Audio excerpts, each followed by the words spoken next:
Monsieur Maclean, vous êtes donc ministre des Pensions ici en Belgique et vous avez voulu donc imposer aux travailleurs belges une pension à points, comme Monsieur Macron tente de l'imposer en France.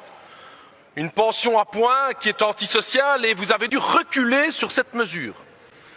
C'est important, vous avez reculé cette mesure suite à la mobilisation des travailleurs.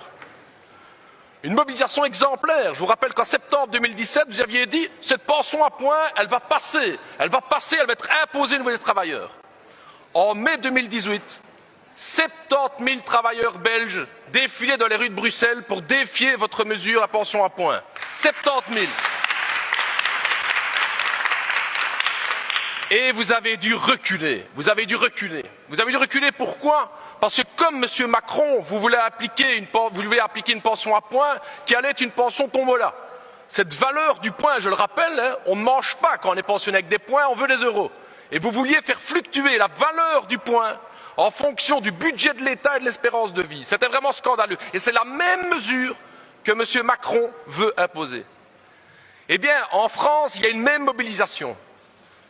1,8 million de travailleurs ont manifesté en décembre. 36 jours de grève, chers collègues. 36 jours de grève en France contre la mesure de la pension à points par des mesures européennes qu'on applique en Belgique, en France et en Espagne.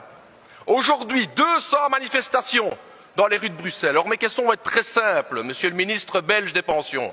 Pouvez-vous nous apporter ici des conseils à monsieur Macron? Comment on fait pour reculer sur une mesure antisociale? Non, c'est vrai. Est-ce qu'on déchire la mesure?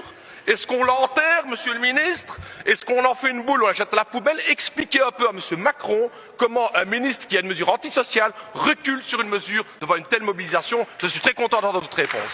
Nous pensons que les générations futures, c'est important, que nos enfants et leurs enfants après eux, pour reprendre une formule de monsieur Macron, que j'ai beaucoup appréciée, cette formule indique bien la nécessité de prendre des mesures courageuses en la matière. Monsieur le ministre, j'aurais quand même attendu un peu plus de solidarité européenne. Je vous demandais de donner quelques conseils à monsieur Macron. Il sait plus ce qu'il doit faire, lui, 1,8 million de travailleurs. Donc aidez-le un petit peu, expliquez-lui comment on fait pour reculer sur des mesures. Vous me dites qu'on doit penser au futur des enfants, des jeunes et dans notre pays. Vous avez raison, vous avez raison. Il y a de l'argent en Belgique, il y a de l'argent en France. En 2000, il y avait 1 milliardaire en Belgique.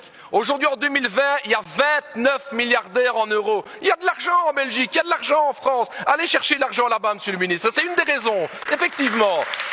Et c'est une des raisons d'ailleurs pour lesquelles cette lutte en France est importante, parce que contrairement à ce que vous dites, vous êtes tous en train d'appliquer en France, en Belgique, en Espagne, dans tous les pays européens, en Suède, en Allemagne, la même politique qui vise à faire travailler les travailleurs plus longtemps, alors que vous-même, comme politicien, vous avez des bons salaires et vous avez des bonnes pensions. C'est ça qu'il faut décrier et c'est pour ça que les travailleurs belges doivent mener un combat avec les travailleurs français pour aller chercher les victoires.